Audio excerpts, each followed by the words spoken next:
Hi there, Reuben Cornell here, and this video is something a little different.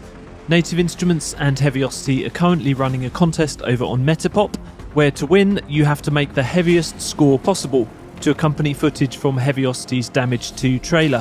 When I found out about the plans for this competition, I thought, you know what, that sounds like awesome fun, so I had a stab at it myself. Luckily, I already have Symphonic Destruction and Damage 2 from Heavyocity, but you can download a bunch of hits and samples from these two recent libraries on the Metapop page and give the competition a go yourself. I'm going to run through the process of putting this trailer cue together, not in too much detail, but with some thoughts about how I usually score to picture. Perhaps you'll grab some tips along the way. So here's my stab at creating a super heavy score.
Whenever I have any visuals to score, my first step is to drag the video clip into my DAW, switch on the click track, and work through the clip, trying to sync it up with an appropriate tempo, so that some of the big visual changes happen on the beat. For this particular video clip, there's already an audio track in place, so I can just line up the first beat of the music and match my tempo track to that. It's really cheating, but much easier this way. You can try that technique yourself if you're ever presented with video and temp audio. In this case, there's actually two distinct sections, one at 126 BPM and then about halfway through a slight speed increase to 128.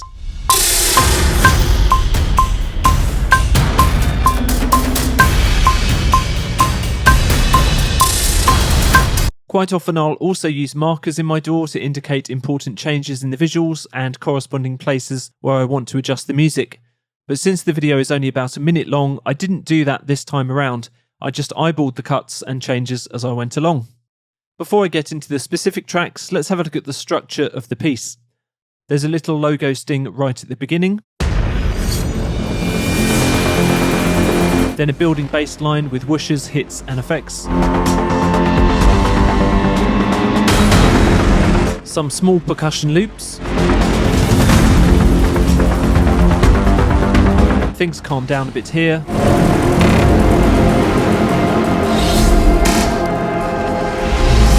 Then as this big dial winds up, the volume and intensity increases. As the explosion hits, strings play a new rhythm, along with new percussion layers.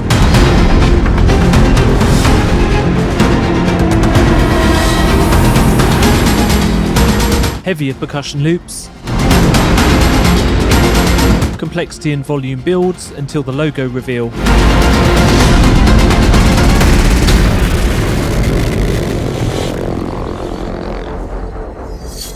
With a final logo sting at the end. It's pretty obvious that with a trailer like this you can easily underscore the various on-screen explosions with hits and whooshes, so I won't get into that too much. But even in a minute-long piece, you should still have peaks and troughs of tension and release. If not, the constant hard-hitting sounds will be tiring for your audience to listen to, and your impactful moments won't hit as hard. So this section with the liquids loses the pulsing bass line in favour of silky pads from Symphonic Destruction.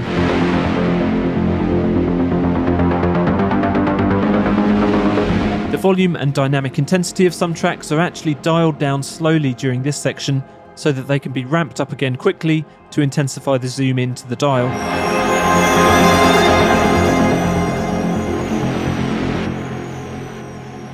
Let's talk about the difference between music and sound effects for a sec.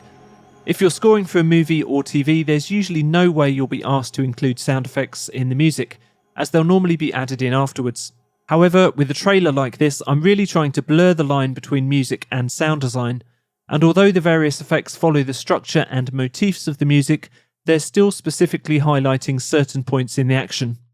Obviously, this also depends on how blatantly you want to sync up these kind of effects in your own music. There's even a technical term for this in the scoring community, Mickey Mousing, so you can go look that up for some examples. With my track, I've been pretty heavy-handed. For instance, this light, buzzing and humming,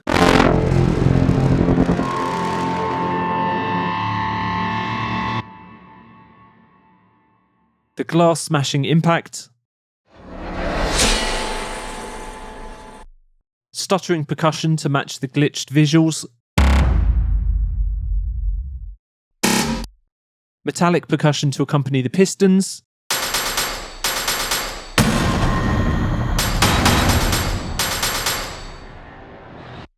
and the electronic effects for the interface reveals.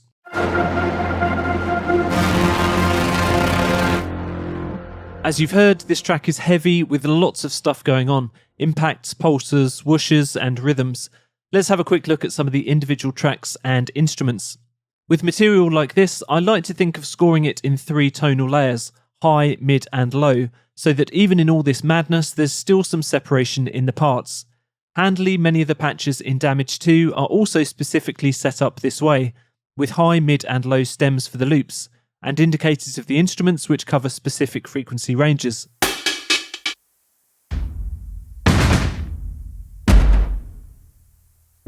The first track is a great example of this, with a full kit of high, mid and low loops, along with hits and transitions on the upper keys. The majority of the percussion is actually composed using just this one patch, switching rhythms in and out to keep things fresh. I've also used the stutter hotkeys in a few places.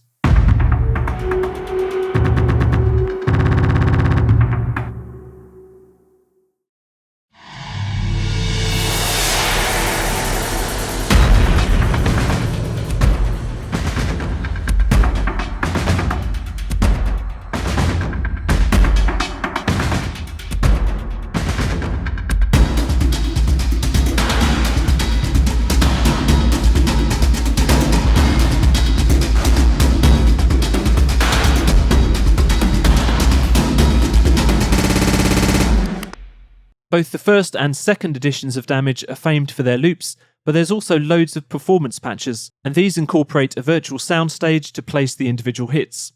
Drag the hits from near to far and left to right.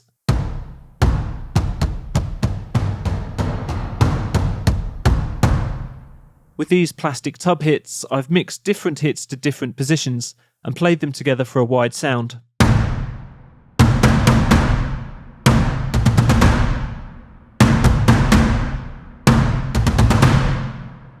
Whatever the tempo of your track, the longer effects in Damage 2 will sync to the beat. In the case of these whooshes, multiples of 4, 2 or just a single one.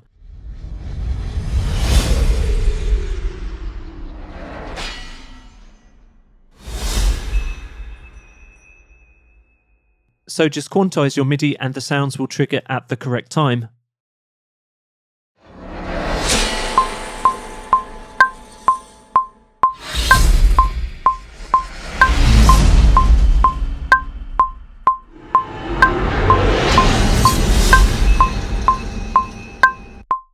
This track is all booms and hits. The cool thing is that in the settings panel you can change the playback parameters of just single sounds without affecting the others. With this metallic hit, for example, I've pitched it up a little and rolled off the low frequencies.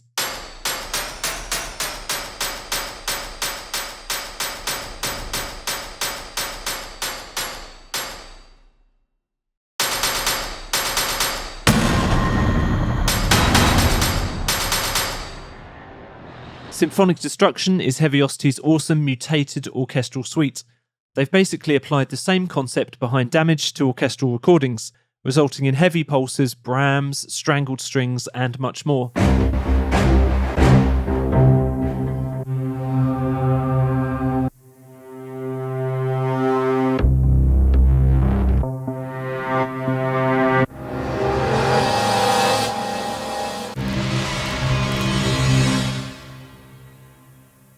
This track uses a pulsing bass line with the destructive punish knob tied to the mod wheel control, so I can ride that throughout the cue to give more movement.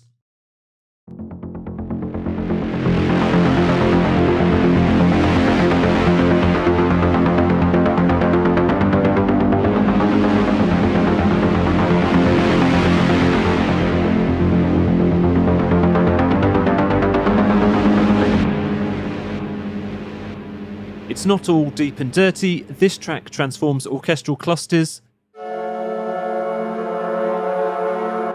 into an unnerving pad.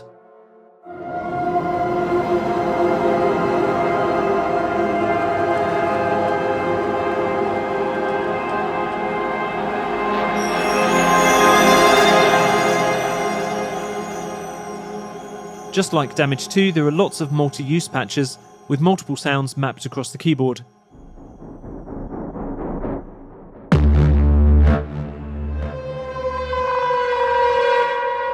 If you want to define the keyboard ranges yourself, just dip into the options window.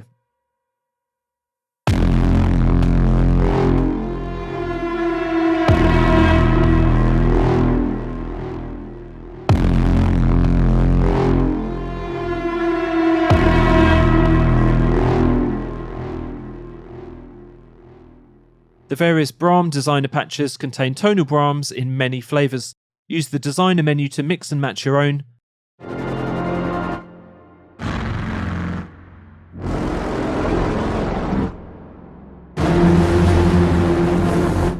Playable in all root keys.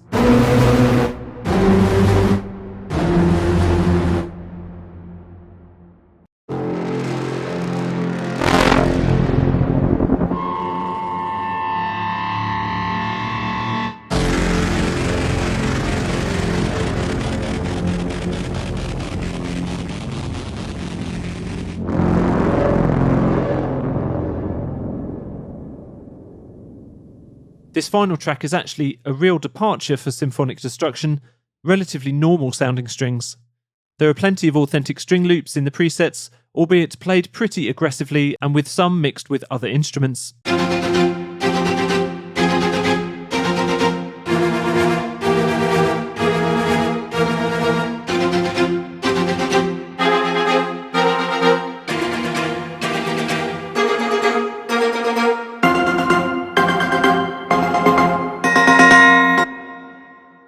I've offset the phrases here with some negative delay, so they hit precisely on the beat.